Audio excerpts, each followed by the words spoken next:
In order to schedule irrigation events, two questions must be answered: when to irrigate and how much water should be applied.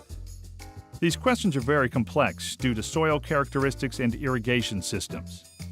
Although there are many tools that can be used to help growers determine irrigation scheduling, there is no perfect method for predicting the exact time to irrigate a crop. The soil acts as a reservoir and foundation for the crop. The plant is only able to access the available water from field capacity to the permanent wilting point. Field capacity is the maximum amount of water that can be stored in the soil after gravity drainage has occurred. The permanent wilting point is the lower limit of the available water in the reservoir and is where the plant will begin to irreversibly wilt.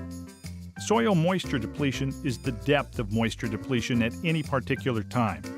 This value can be closely approximated using the soil water by feel evaluation. The by feel method samples the soil at different depths to determine the soil water deficit. Based on the properties of the soil, one can estimate the soil moisture content. The soil is rolled, squashed, and squeezed to determine if the soil will form a ball, leave a stain, or hold a ribbon. This method is most useful on medium and heavy textured soils. There is a simple table that shows an approximation of the soil water deficit. It can be used to estimate the soil moisture depletion in inches of water per foot of soil. The NRCS Estimating Soil Moisture by Feel and Appearance brochure also provides a guideline in English and Spanish for estimating soil moisture conditions. This table is used to determine the dryness of the soil by performing several very easy tests. Initially, one needs to try to form the soil into a ball and then into a ribbon. If there is enough moisture, the soil will form a ball. If there is a lot of moisture, the soil can be formed into a ribbon. In the outside portion of the exercise, participants examine a recently irrigated border strip and a dry border strip. A backhoe operator digs two large pits to expose the different layers of soil in the root zone. With the large exposure of the soil, the participants are able to view the soil texture and structure of the samples in the field. The participants take samples at every 6 inches for the top 3 feet of soil of each sample location.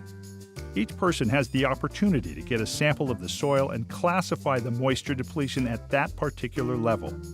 For the dry soil samples, the class adds a small amount of water to the sample in order to determine the soil texture.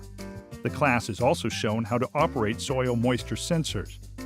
This quick evaluation determines a soil moisture depletion value. An irrigator can use the results to determine how much water to apply to a field and how long to run the irrigation system to that field. For example, if the soil moisture depletion came out to 3.5 inches total and the grower had an irrigation system capable of applying 0.25 inches an hour, then the irrigation would need to last 14 hours. The end result tells the gardener how long the field needs to be irrigated. In this example, 14 hours is needed to bring the soil to field capacity.